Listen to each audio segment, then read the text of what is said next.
मिळकतींवरील अभिलेखामध्ये नाव हस्तांतरित करण्यासाठी कोल्हापूर महापालिकेच्या वतीनं 7 जुलै रोजी विशेष कॅम्पचं आयोजन करण्यात आले।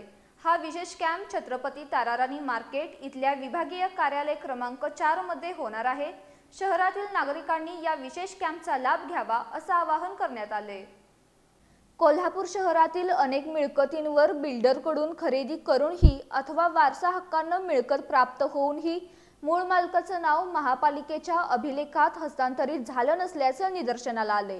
या पार्श्वभूमीवर कोल्हापूर महापालिकेच्या कर आकारणी आणि वसुली विभागाच्या वतीनं विभागीय कार्यालय क्रमांक 4 छत्रपती ताराराणी मार्केट अंतर्गत मिळकत नाव हस्तांतरणासाठी एकदिवसीय विशेष कॅम्प आयोजित करण्यात आलाय।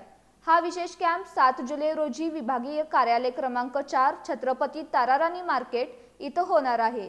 नाव हस्तांतर बाकी असलेल्या सर्व मिळकतधारकांनी आवश्यक कागदपत्रांसह उपस्थित राहून आपल्या मिळकतीवर नाव हस्तांतरित करून घ्यावं असं आवाहन महापालिकेच्या वतीनं करण्यात आले। यासाठी मालकी संबंधित 7/12 उतारा किंवा प्रॉपर्टी कार्ड इंडेक्स 2ची छायाप्रत सन 2026-27 या आर्थिक वर्षाचा घरफाळा भरल्याच्या पावतीची छायाप्रत यासह आवश्यक कागदपत्र सादर करावीत असं महापालिकेच्या वतीनं जाहीर करण्यात आले।